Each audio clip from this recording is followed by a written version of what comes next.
देखेंगे हमारा टॉपिक जो रहेगा आज का सिविल इंजीनियरिंग के अंदर स्टोन्स। बहुत बेसिक टॉपिक है पर कुछ मैंने इसमें समअप करा है, तो स्टोन को आज मैं स्टार्ट करता हूँ।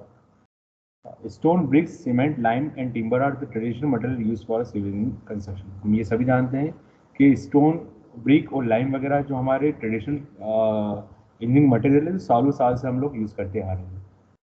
ठीक, तो स्टोन जो रहेगा ये नेचुरल फॉर्म में मिलता है हम लोगों को। ब्रिक, सीमेंट, लाइम हमको आर्टिफिशियल मैन मेड तरह से बनाना पड़ता है। और टिम्बर और लाइम वगैरह जो रहता है हम लोगों को नेचुरल फॉर्म में ये भी अवेलेबल होता है। तो stone is a naturally available building material.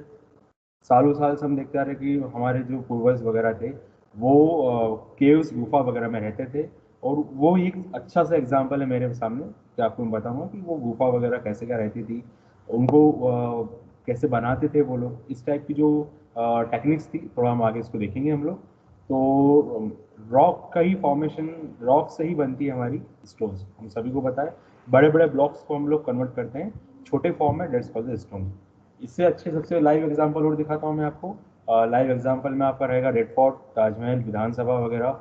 ये सब इसके अच्छे से एग्जांपल्स है जो स्टोन्स के हमारे पास अवेलेबल है। हम इसको आप लोग शायद आप लोगों ने देखा भी होगा और डे टू डे लाइफ में हम लोग देखते भी हैं। फिर स्टोन क्लासिफाई की जाती है तीन तरीके से। पहला क्लासिफिकेशन है इसका जियोलॉजिकल क्लासिफिकेशन, दूसरा फिजिकल, तीसरा केमिकल। ये तीन तरह से हम लोग इसको क्लासिफाई करते हैं। देन नेक्स्ट, तो जियोलॉजिकल को हम लोग आगे फिर फर्दर क्लासिफिकेशन कर रहा है इसका इग्नियस रॉक, सेडिमेंट्री रॉक और मेटामॉर्फिक रॉक। अब इग्नियस रॉक कौन सी होती है? इग्नियस रॉक वो होती है जो लावा को फूटने के बाद, उसके कूलिंग होने के बाद जो रॉक हमको हमारी फिजिकल आईज के सामने हमको जो दिखती है, जो लाइव आंखों के सामने दिखती है, और जो बिलो द अर्थ सरफेस पे रहती है। ये रॉक कुछ जो बेसिकली फॉर्मेशन ऑफ रॉक होता है वो सबसे पहला इग्नियस रॉक ही होता है। और इग्नियस रॉक के थ्रू हम आगे रॉक को कन्वर्ट करते हैं अलग अलग different type of shape and size में। तो इसको हम बेसिकली देखते हैं हम कूलिफिकेशन, कूलिंग के थ्रू बनती है। और जो मैग्नेटिक जो रहता है, हमारा जो लावा रहता है वो कूल होने के बाद ये रॉक का फॉर्मेशन करता है। इससे सबसे अच्छा एग्जांपल है हमारे पास ग्रेनाइट, ट्रैप, बेसाल्ट वगैरह, ये हमारे इसके बहुत अच्छे से एग्जांपल्स हैं। देन द एग्जांपल्स जो मैं आपको दिखाता हूँ कुछ इसमें से। किम्बरलाइट हो गया, ग्रेनाइट हो गया, गैब्रो हो गया, रिवलाइट हो गया, बेसाल्ट हो गया।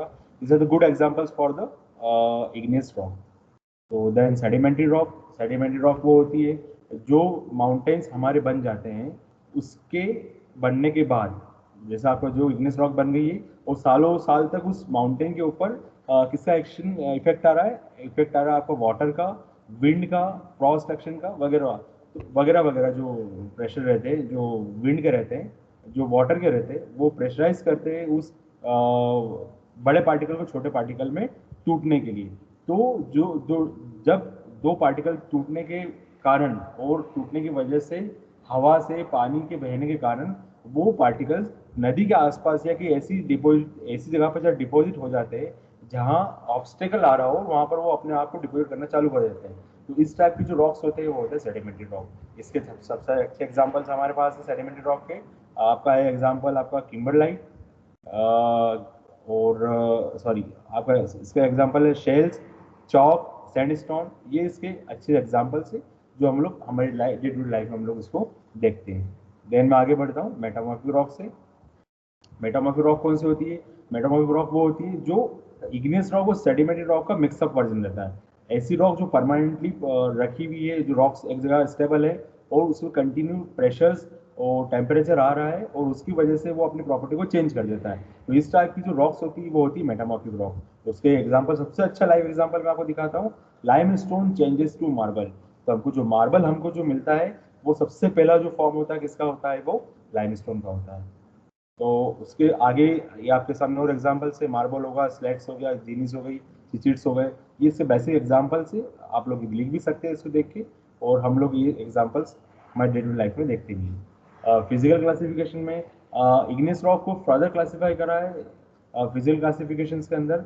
उसमें स्ट्रेटिफाइड रॉक्स हो गई, अनस्ट्रेटिफाइड रॉक्स हो गई और फोलेटेड रॉक्स हो गई। अब स्ट्रेटिफाइड रॉक्स कौन सी होती है, अनस्ट्रेटिफाइड कौन सी होती है और फोलेटेड कौन सी होती है, इसको हम आगे देखते हैं। These rocks are having layered structures, ठीक है। इसमें क्या होता है, लेयर्ड स्ट्रक्चर्स रहते हैं, they possess plane of stratification और क्लीवेज, ठीक है। They can split along this planes. इसमें आपको मैं इसका पिक्चर दिखाता हूँ, उससे दिखता है। इसमें क्या रहता है, इसका जो डेफिनेशन है, हैंग लेयर्ड स्ट्रक्चर, इससे लेयर बाय लेयर एक स्ट्रक्चर बना हुआ रहता है। और ये क्या, एक अगर आप इसको एक पॉइंट पे इसको जर्क आया, तो जर्किंग आने की वजह से ये पूरी वो उस लेयर के थ्रू वो टूट जाती है। तो इस टाइप की रॉक्स कौन सी होती है, स्टेरिफाइड रॉक्स होती है। और स्टेरिफाइड कौन सी होती है, जो कॉम्पैक्ट रहती है। सबसे अच्छा एग्जाम्पल ग्रेनाइट। ग्रेनाइट हमारा कॉस्टली भी इसलिए क्योंकि ये बिलो द सर्फेस हमको फाइंड मिलता है, तो इसलिए ग्रेनाइट आपका कॉस्टली भी कहलाता है, ठीक है। अनस्टेरिफाइड वो होती है जो कॉम्पैक्ट रहेगी और जो एक thin can not split into thin slab, जिसको हम लोग थीन स्लैब में कन्वर्ट नहीं कर सकते। तो इस टाइप की रॉक्स जो दिखती है हमको, वो होती है आपकी अनस्टेरिफाइड रॉक्स, ठीक है। और फोलेटेड कौन सी होती है, this rocks have tendency split along definite direction only. देखिए ये आप पर्टिकुलर इस टाइप की जो रॉक्स देखते हैं, ये होती है फोलेटेड रॉक्स, और ये एक डायरेक्शन में ये टूटती है। अब केमिकल क्लासिफिकेशन में आगे बढ़ूंगा। वापस से इग्निस रॉक को हम क्लासिफाई करेंगे, सिलिशियस रॉक, आर्जिलिशियस रॉक और कैलकेरियस रॉक। तो सिलिशियस रॉक कौन सी होती है, the main content of this rock is silica, जिससे मेन कंटेंट क्या रहेगा, सिलिका रहेगा। उसका एग्जाम्पल क्या होगा, ग्रेनाइट हो गया। आर्जिलिशियस रॉक कौन सी हो गई, the main content of this rock is argil, इसका मेन एग्जाम्पल क्या हो गया, आर्जिल हो गया, जिसको बोलते हैं क्ले, है ना। This stone are hard and durable but they are brittle, ठीक है। ये रॉक्स जो होती है हार्ड ड्यूरेबल रहती है बट ब्रिटल रहती है। तो सिलिशियस रॉक इस टाइप की दिखती है कुछ, आर्जिलिशियस रॉक इस टाइप की दिखती है। अब केमिकल क्लासिफिकेशन में फर्दर हम कैल्शियम रॉक को देखते हैं, जिसके अंदर कैल्शियम कार्बोनेट ज़्यादा रहता है, वो उस रॉक को हम बोलते हैं कैल्केरियस रॉक, ठीक है। तो limestone is a calcareous rock and of sedimentary origin, while marble is calcareous rock of metamorphic origin. ये आपको एग्जांपल आपको ये ध्यान रखना है। Then further properties of stone की बात करूंगा मैं। तो प्रॉपर्टी ऑफ स्टोन में हम लोग सबसे पहले देखेंगे structures. The structure of stone में बी स्ट्रेटिफाइड और unstratified. Structure stone should be easily dress and suitable for super structures, ठीक है। तो ये अनस्ट्रेटिफाइड स्ट्रक्चर्स हो गए। टेक्सचर जो होता है हमारा, टेक्सचर होता है grand stone with homogeneous distribution, look attractive, texture भी इसका अच्छा होना चाहिए, ठीक है। डेंसिटी लगभग होना चाहिए 2.4 के आसपास। अपीयरेंस जो होना चाहिए, स्टोन यूनिफॉर्म कलर से एक जैसा होना चाहिए ताकि दिखने में अच्छा लगे। मार्बल में अगर डिज़ाइंस होती है अलग अलग टाइप की मार्बल्स आपको अवेलेबल होते हैं, अपीयरेंस प्रॉपर्टी के अंदर देखेंगे। स्ट्रेंथ होना चाहिए 3.5 न्यूटन पर एम एम स्क्वायर के आसपास होनी चाहिए बिल्डिंग ब्लॉक की, ठीक है। हार्डनेस जो रहेगी, इस हार्डनेस को हम लोग टेस्ट करते हैं डब्ल्यू टेस्टिंग मशीन में, और जो हार्डनेस लगभग रहती है 13-14 के बीच में रहती है। परसेंटेज वियर जो रहता है, ये टेस्ट परफॉर्म होता है हमारा, और ये लगभग रहता है 2% के आसपास की वैल्यू आना चाहिए परसेंट वियर का। टफनेस, पोरोसिटी जो होती है, पोरोसिटी हमारी जो रहती है 5 से ज़्यादा पोरोसिटी नहीं होना चाहिए। और पोरोसिटी ये होता है कि आपका जो मटेरियल है कितना पोरस है। और वेदरिंग इफेक्ट की वजह से rain and water cause loss of good appearance of stone continue, जो वेदरिंग इफेक्ट आता है उसकी वजह से क्या है, प्रॉपर्टी लॉस कर देता है स्टोन, प्रॉपर्टी लॉस कर देता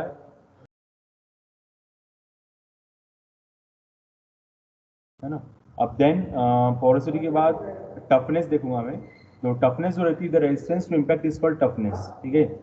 टफनेस प्रॉपर्टी कौन सी होती है, it is determined by impact test. Stone with toughness index more than 19 are prefer for road work, जिसकी टफनेस इंडेक्स 19 से ज़्यादा रहेगी तो हम लोग रोड वर्क वगैरह में हम इसको यूटिलाइज करते हैं।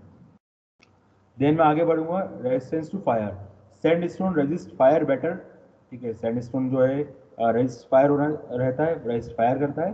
पर हमको ये ध्यान रखना है, स्टोन की प्रॉपर्टी इस टाइप की होना चाहिए कि वो फायर को ट्रांसफर नहीं करे अगले नेक्स्ट मीडियम के अंदर, ठीक है।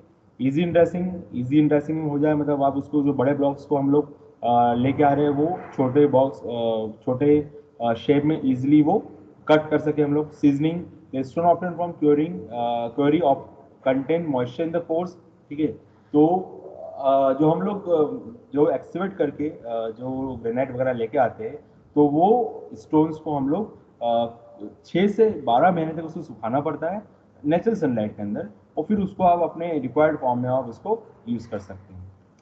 देन फर्दर अब मैं आगे बढ़ता हूँ। टेस्ट ऑन स्टोन्स को।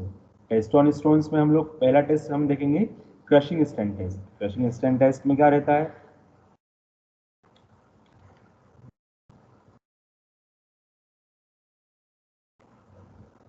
Thank you. यहाँ तक हम लोग ये स्टोन वाला प्रॉपर्टी वाला और क्लासिफिकेशन पार्ट खत्म हुआ। टेस्ट ऑन स्टोन हम हमारी नेक्स्ट वीडियो में आपको मैं शेयर करता हूँ। Okay, test on stones. Test on stone में पहला रहेगा हमारा क्रशिंग स्टैंड टेस्ट। तो क्रशिंग स्टैंड टेस्ट में क्या रहेगा? पहला क्रशिंग स्टैंड टेस्ट हो गया, वाटर एब्जॉर्प्शन हो गया, एब्रेशन हो गया, इम्पैक्ट हो गया और एसिड हो गया। अब क्रशिंग स्टैंड टेस्ट में सबसे पहले कुछ नहीं करना आपको, 40/40/40 के आपको लगभग 5 सैंपल लेने हैं। 40/40/40 के आपको लगभग 5 सैंपल लेने हैं, ये ध्यान रखिएगा। तो उसको हम क्या करना है, उसको 3 दिन तक उसको पानी में इमर्स करके रखना है। फिर उसके ऊपर टॉप लेयर पे हम क्या करेंगे, प्लास्टर ऑफ पेरिस अप्लाई करेंगे। क्यों करेंगे? ताकि जो लोड अप्लाई हो प्रॉपर यूनिफॉर्म तरीके से अप्लाई हो। फिर देन या फिर आप प्लास्टर ऑफ पेरिस यूज कर सकते हैं, या फिर आप यूज कर सकते हैं 5 mm की थिक प्लाईवुड यूज कर सकते हैं, जो आपके पास इजिली अवेलेबल हो। फिर सीटीएम मशीन आपको सभी को पता है, सीटीएम मशीन कंप्यूटराइज्ड मशीन होती है हमारी। और फिर देन उस मशीन से हम लोग इसको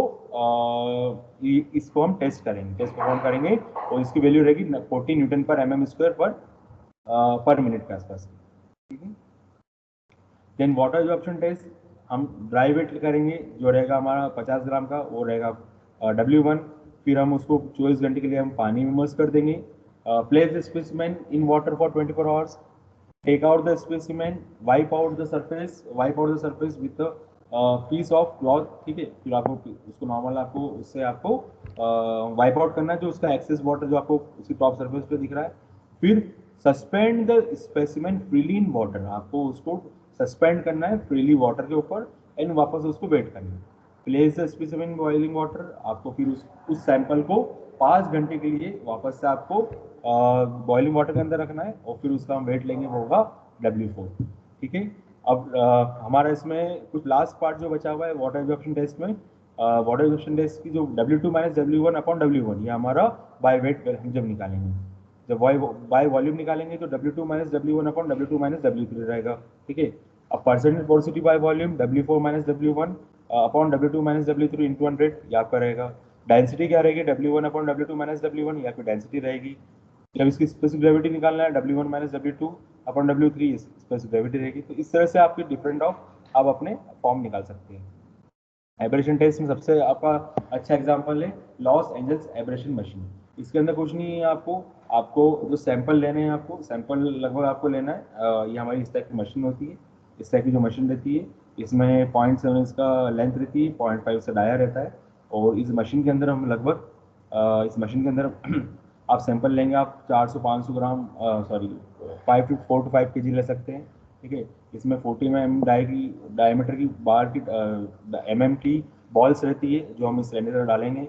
इस सिलेंडर का जो रोटेशन रहता है 33 to 35 RPM के आसपास रहता है, और उसका रोटेशन लगभग 500 से 1000 के बीच में रहना चाहिए। ठीक है। आपको ये टेस्ट परफॉर्म करना है, और उसमें आपको सीयू लगेगी। तो ये इस टाइप का कुछ एपरेटस रहता है ये। Then impact test, impact resistance to stone. अब सडन इम्पैक्ट लोड आता कहाँ है? बेसिकली इम्पैक्ट लोड बेसिकली आता है जहाँ रेलवे वाले पार्ट पे सडन ट्रेन बना है आपकी, और उस पर कॉम्पैक्ट करा, और उससे सडन लोड आया, और उससे क्या होगा, जो आपके बड़े पार्टिकल स्टोन के वो छोटे पार्टिकल में कन्वर्ट हो जाएंगे। तो इस टाइप के जो लोड्स होते हैं वो इम्पैक्ट लोड मशीन में आते हैं। इसमें क्या होता है, आप एक हैमर रहेगा आपका 15 किलो के आसपास का, और उस पर आप इससे आप लोड अप्लाई करेंगे उस मटेरियल के ऊपर। ये इसका मैंने एक वीडियो बना रखा है मैंने प्रैक्टिकल का, वो आप मैं इसके साथ लिंक के साथ शेयर भी कर दूंगा। आप उस वीडियो के साथ जा सकते हैं कि एक्चुअली प्रैक्टिकल परफॉर्म कैसे होता है। ठीक है।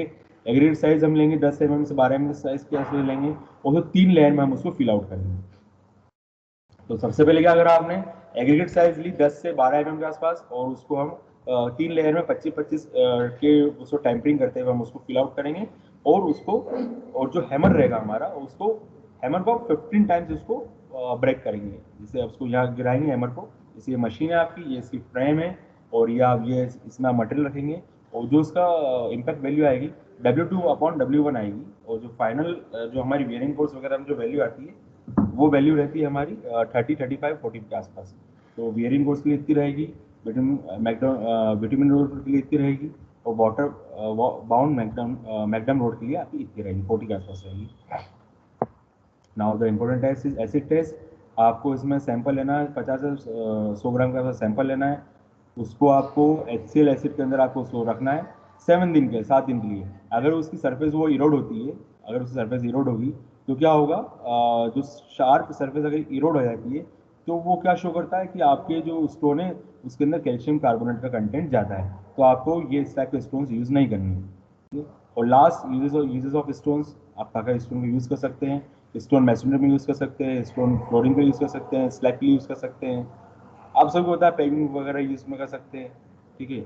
और stone also use for piers वगैरह में यूज़ कर सकते हैं। ये इसके डिफरेंट टाइप्स ऑफ स्टोन्स के आपके यूजेस है। बेलास्ट में यूज़ कर सकते हैं, जैसे मैंने आपको बताया। और इसके अलावा अब नेक्स्ट मेरा टॉपिक रहेगा टाइप ब्रिक के ऊपर। मैं उसका वीडियो, उसकी लिंक इसके डिस्क्रिप्शन बॉक्स में मैं शेयर करता हूँ। Thank you.